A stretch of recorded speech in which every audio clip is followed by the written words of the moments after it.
بسم الله الرحمن الرحيم. الحمد لله والصلاة والسلام على رسول الله وعلى آله وصحبه ومن والاه.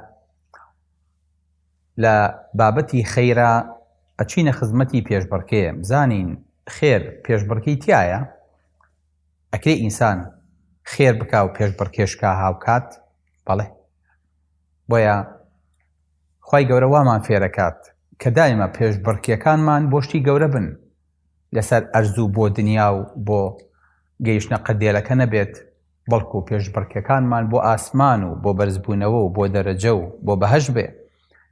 بۆیە خوای گەورە فەرمێ وفی ذلك فليتنافس المتنافسون با لەرنێ ئەم منافسەکە گەرم بێت و پێشبڕکێ و ململانێکە گەرم و خست و خۆڵتر بێ. گەرنا هەر ئینسانێک ئەتوانێت پێشبڕکێکا لە دنیاە پارەیە و تۆ سەدە هەیە من 200 ئەو ملیۆنێ ئەو 2 ملیۆن. و پێغەمبەری خوا صلی الله عليه وسلم فەرمێ ئەبشروا وأملوا ما يسركم فوالله ما الفقر أخشى عليكم. فما والله لفقيري ليتان نأترسم ولكن أخشى أن تبسط عليكم الدنيا كما بسطت على الذين من قبلكم فتنافسوها كما تنافسوها فتهلككم كما أهلكتهم. أفما والله لفقيري ليتان نأترسم ترسم دنيا باوشتان بۆ کاتەوە بەدەمتانەوە پێ بکەنێ ئێوەش هەستن بەنەزانی خۆتانی تێفڕێن و کەوتنە منافەسە و پەلە قاژە ئینجا بخنکێن تیا بچن وەکو ئەوانەی پێش و تیا چوون. ها دنیا زۆر خەتەرە. ماڵەکەی من ئەو نەقاتە، سیارەکەی من ئەو مۆدیلەکەیەتی، ئەو مارکەکەیەتی، مۆبایڵەکەی من، خێزانەکەی من، باخەکەی من، ماڵەکەی من، شەریکەکەی من، جوازەکەی من، ئیقامەکەی من. بەداخەوە هەر کاتێ منافەسە ئاوا بوو بەشتی دنیایی، بوو بە ماڵە باجێنە، بوو بە تەتکە وردە بەڕاستی قیمەتی نامێنێ. بۆیە خوای گەورە فەرمێ وەرەفەعنا بعضهم فوق بعض درجات ليتخذ بعضهم بعضا سخريا. ئەفەرمێت هەندێکیان کە ژێردەستە و خواردەسەی هەندێکی تریانن گاڵتەیان پێیەکەن، هیچی نییە و پارەی نییە و فەقیرە و لاتە و پاتە و ئیفلاسی کردووە و قەرزاری منە و هەندێک بەداخەوە منافەسەکە گەیشتوێتە ئەوەی کە هەر لە پارەیایە هەر لە دنیایایە. بزانین سەحابەکانی پێغەمبەری خوا صلی الله عليه وسلم لە چیا منافەسەیانە کرد. جارێکیان کۆمەڵێک لە فەقیر و سەحابە هەژارەکانی پێغەمبەری خوا صلی الله عليه وسلم هاتنە خزمەتی کە پێیان وترا فقراء المهاجرین، ئەوانەی لە پێناوی خوای گەورەیان کۆچیان کردە بۆ هیچیان نەبوو. تیان یا رسول الله ذهب أهل الدثور بالدرجات العلا والنعيم المقيم. أي پێغەمبەری خوا براکانمان کە خاوەن مڵک و ماڵ و باخ بوون پێش ئێمە هەموو خێر و بێرەکەیان بۆ خۆیان بردووە. یعنی چی؟ یعنی خەباخی ئەوانە، ماڵ هی ئەوانە، سیتی ڤیلاکان هی ئەوان، هەموو تەندەرەکانی شەر بۆ ئەوان دەرەچێ، پارەش هەر لای ئەوان کۆبێتەوە. ئێمە شاتوین و فەقیر هیچمان پێ نابڕێ. فعلا بۆ ئەمە هاتبوون بۆ خزمەتی پێغەمبەری خوا صلی الله عليه وسلم. پێغەمبەری خوا صلی الله عليه وسلم فەرمی وما ذلك، چۆن ئەوان هەرچی خێر و بێری خێربێریشان بردی بە شارەکەی خۆیانە کاکە، مەدینە وڵاتی خۆیانە، تو بۆ گلەیلەیەکی نا غەڵەت حاڵی بین ئێمە. وتیان یا رسول الله ئەمانە يصلون كما نصلي ويصومون كما نصوم. ئەمانە وەکو ئێمە نوێژەکەن، وەکو ئێمەش بە ڕۆژوە بن، لەم منافەسەیە بەرامبەرین. ئەوەی کە ئەوان پێیانەکرێ ئێمەش دەرەقەتین و پێمانەکرێ و بە ڕۆژوو بە نوێژ. بەڵام دووشت هەیە يتصدقون ولا نتصدق ويعتقون ولا نعتق. خێریان لەدەستە بێتەوە خێرەکەن ئێمە خێرمان پێ ناکرێ لەبەر هەژاری، بەندە ئازادەکەن ئێمە پێمان ناکرێ. الله سێری منافەسی سەحابە لە چیا بوو؟ شەڕ لەسەر چی بوو؟ خەم لە چی ئەخورا؟ لە کاتێکە ئەم هەژارانە ئەکرا بێن بڵێن پێغەمبەری خوا 20 مەتری ئەم خاکەمان پێ نابڕێ هەر لەسەمان تاپۆکیت و بەناوی پێشمەرگە کۆنەکانەوە ئێمە لە مەکەوە لەگەڵ تا هاتوین بمانەی تێ ناکرێ موچەیەکمان بۆ ببڕیتەوە. ناکرێ ئەم ماڵە لەگەڵ ئەم خەڵکی نای خۆیان ناوە موسڵمان و برا و ئەنسار و پاڵپشت بۆ ئێمە بەشێکی مڵک و پاری خۆیانمان بنێ نەخێر تی پێغەمبەری خوا ئێمە ئەو خێری ئەوان پێیان نەکرێ پێمان ناکرێ سێم خەفەتەکە پێغەمبەری خوا صلی الله علیه وسلم شتێکمان فێر بکەم ئەگەر کردا پێش ئەوان بنەوە دیان بەڵێ پێغەمبەری خوا فەرمی دوای هەموو نوێژێ 33 جار بڵێن سبحان الله 33 جار بێتانەچی 33 جار بڵێن الحەمدولله 33 جار بڵێن الله ئەکبەر بەما پێشی براکانتانەکەون الله لەم خۆشیە لەم ئۆفەرە کە بۆیان دەرچوو ئیتر هەر هەمووی بەدڵخۆشیەوە ئەڕواتەوە پێغەمبەری خوا چیانێ سبحان الله والحمد لله والله أكبر تی بڕۆن ئەبەوە پێش براکانتانەکەون هاتنەوە پتانەی پێغەمبەری خوا براکانیشمان گوێیان لێ بوو ئێمە ئەڵێین سبحان الله والحمد لله والله أكبر 33 جار دوای هەموو نوێژێ ئەوانیش فێر بوون سەر لەوەشە بەرامبەر بووینەتەوە الله پێغەمبەری خوا صلی الله عليه وسلم فەرمی ذلك فضل الله يؤتيه من يشاء ئەو فەزڵی پەروەردگارە ئیدا بۆ کەسێکی خۆی ئێوێ کەواتە کە تۆ پارەیەکت پێیە فەزڵێکە خوای گەورە لەگەڵی کردویت چۆن فەزڵ لەگەڵ بەندەی خوا ئەکەیت ئەم پارەیە لە دەستان ناهێڵیتەوەی بەخشیت منافەسی ئەلێرە نەیە پێیەکەیت هەر کەسێ لە دنیاە منافەسەی کردی قیامەتا منافەسەی کە مەچوە حەلەبەی سیراعەوە لەگەڵیا وەی پێغەمبەری خوا صلی الله عليه وسلم فەرمێ لا حسد إلا في اثنتين حسودين إلا لدوشتان به رجل آتاه الله مالا ورجل آتاه الله علما ئەو پیاوەی کە خوای گەورە علمی پیاوە ئەڵێ بەخوا خۆزگە علمەکەی ئەوم پێ وایە بانگەوازی ئەو پیاوەم پێ بکرایە بمتوانای منیش وەکو ئەو قسە بکەم لەگەڵ کەسێکە کە خوای گەورە پاری پێداوە ئەڵێیت خۆزگە خوای گەورە نیعمەتەکە و لێو نەئەسەندەوە بەڵام ئەو نیعمەتەش تیا بە میش بمتوانێ وەکو ئەو بەشدار بم لە خێری خەڵکا و خەڵک فێری خێر کەم و ئاراستەیان کەم پێغەمبەری خوا صلی الله عليه وسلم فەرمێ بەس ئەم دوانە حەسادەتی تایە ئەوش بە معنای لابردنی نیعمەتەکە نا لە بەرامبەر نەخێر زیادکردنی نیعمەتەکەیە بۆ خۆت بەڵێ بۆیە إذا رأيت الرجل ينافسك في الدنيا فنافسه في الآخرة ئەو لە دنیاە ململانی لەگەڵ کردی لێی گەڕێ بچۆ بۆ قیامەت بڵێ وەرە ئەم حەلەبەیەوە بەڵێ سابقوا إلى مغفرة من ربكم پەلە بکەن دەسوبرد بکەن هەوڵ بن مەوەستن بەڵێ ئەم منافەسەیە گەورە بێ ئەم منافەسەیە شەدید بێ چۆن بتوانین ئەم منافەسەیە بکەین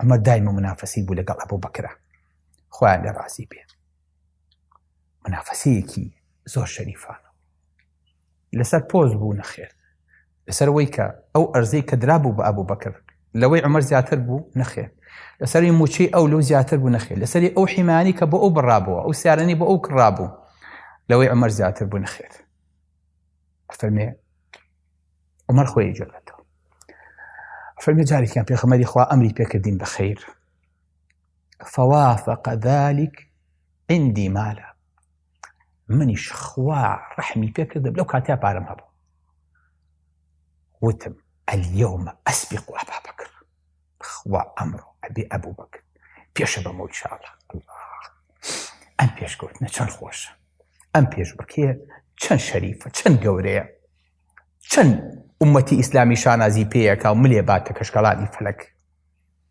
دەستم کرد بە نیوەی ماڵەکەما هێنام پێغەمبەری خوا صلی الله عليه وسلم فەرمی ما أبقيت لأهلك قلت مثله تی عمر چی بۆ ماڵ و ناو بەجێشتووە تم نیوەی نیوەی پێشتەوە نیوەی ڕێکم هێناوە ئەمە لە دەستچێت ئەنجا فەرمی ئەبوو بەکر پێغەمبەری خوا صلی الله عليه وسلم فەرمی أبقيت لهم الله ورسوله ئەی پێغەمبەری خوا خۆ پێغەمبەرم بۆ بەجێشتووە ئەها کورد دەڵێ گسکی لە ماڵەکە یا بوو هەچی نەهێشتووە هەموو ماڵەکەی هێنا چکە حاڵەتەکە وای ئەخواست ئەمە جیهادێک و بەرەنگاربوونەوەیە کە پێویستی بە پارە و بە پیتاکی هەمووان بوو لەبەرەوە ئەبوو بەکر خۆی پێنەگیرا هەچی هەبووی هێنای الله منی ژووتم لا أسبقه إلى شيء أبدا.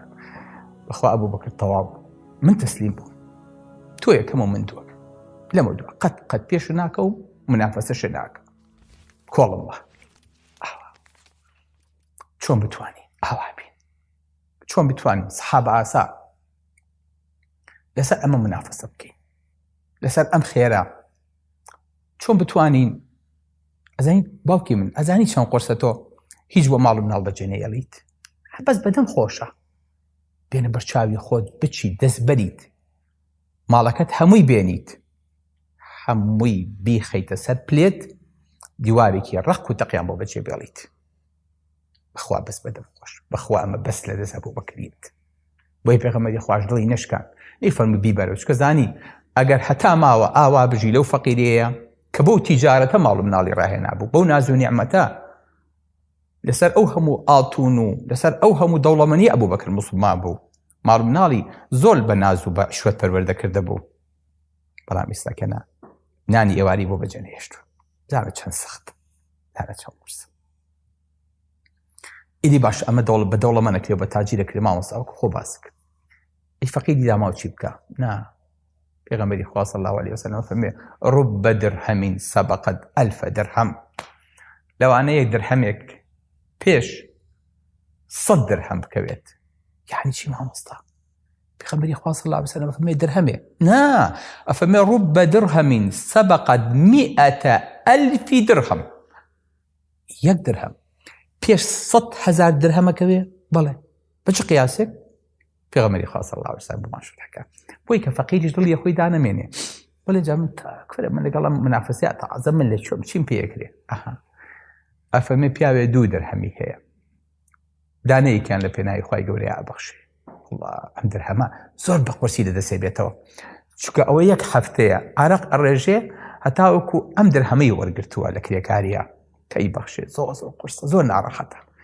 100 خوتورەیە بە مێشکیا لە فەقیری و لە ناڕەحەتی و لە پێویستی خۆی بۆ دەرهەمە، بەڵام ئەیبەخشێ. پیاوێکیش دەوڵەمەنە ئەکا بە ماڵەکەیە 100,000 درهەمی لێ بەخشێ، پێوەی دیار نییە. ئەم درهەمە بەم نیەتە بەم دڵە پێش ئەو 100,000 ئەکەوێت.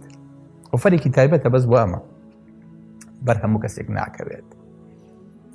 بۆیە خۆشەویستەکانە ئەگەر نیتە، ئەگەر توانات نییە بیتە ئەم کێبڕکەیەوە، ئەوە بەنیەتەکەت بەشدار هیچ نییە، دەرهەمەکەش نییە، کێبڕکێ بەنیەتەکە وکە. پێغەمبەری خوا صلی الله علیه وسلم فەرمێ إنما الدنيا لأربعة نفر.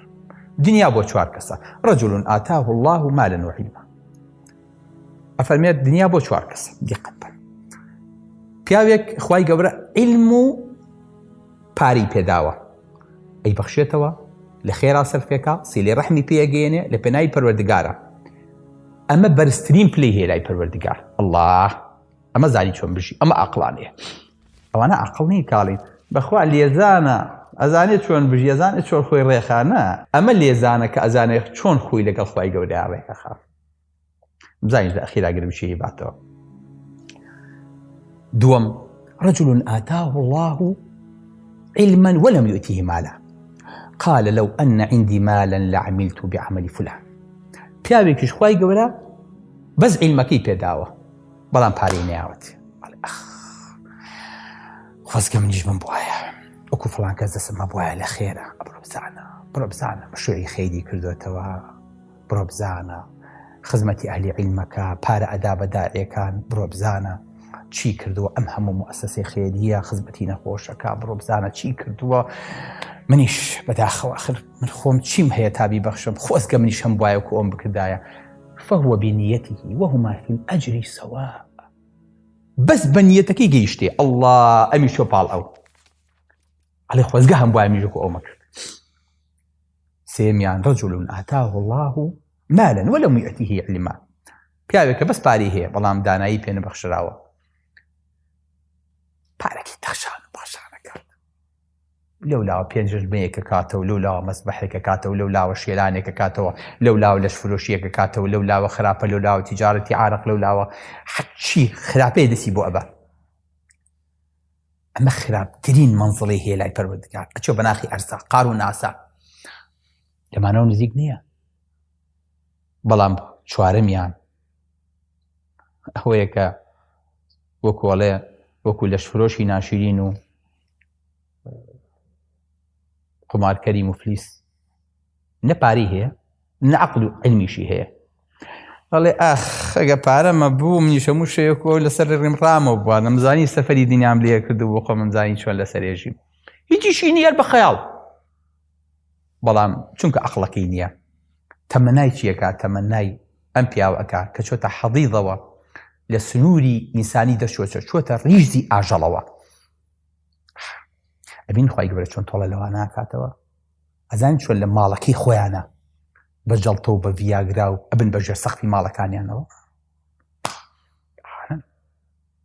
هەڵێگە منیش هەم وایە لێیە باش بەڵێ کەواتە خۆشەویستەکەم ئەگەر نەتبوو بەنیەتەکەت ئەگەیتە ئەم پیاوانە بەڵێ بۆیە بەرزترین پلە هی پیاوێکە کە خوای گەورە عیلم و ماڵی پێداوە لەگەڵ پیاوێکە عیلمی پێداوە بەنیەتەکەی ئەگاتە ئەوەی کە ماڵەکەشی هەیە بۆیە ئەو کەسانەی کە عیلمیان پێ نییە و داناییشیان نییە ئەوانە هەم دنیایان ڕۆیشتووە و هەم بەداخەوە قیامەتیشیانە ڕوا هەم سەر و هەم ماڵ قل إن الخاسرين الذين خسروا أنفسهم وأهليهم يوم القيامة خەسارەومەند ئەوەیە کە لە ڕۆژی قیامەتە تەنها خۆی نادۆڕێن لەسەر مێزی قمار ماڵ و مناڵەکەشی دۆڕانەوە هەموو شتێک کۆتایی پێهاتەوە دینارێکیشی لە بەردەستان نەماوە لە ڕۆژەیە بە قەڵکی بێ تام و چێژی خۆشەکانیشی هەمووی کۆتایی پێهاتەوە هەمووی سەراوەتەوە بەڵێ خوددا بنچینەی دنیای داناوە بەشی هەر کەسی گوێبەگوێ داوە ماڵ بۆ خواردنە نەک بۆ هەڵگرتن بەشی کەس نەدەی ئەبن بە دوژمن هەندێکی تریش کەوا بێپارن هیچ قەدریان نییە لەگەڵ ئاوارن هەر بەداخەون ئەڵێن ئاخ پارە دنیا بۆ پارە لەگەڵ تا یارە بەڵێ أقول قولي هذا وأستغفر الله لي ولكم والسلام عليكم ورحمة الله وبركاته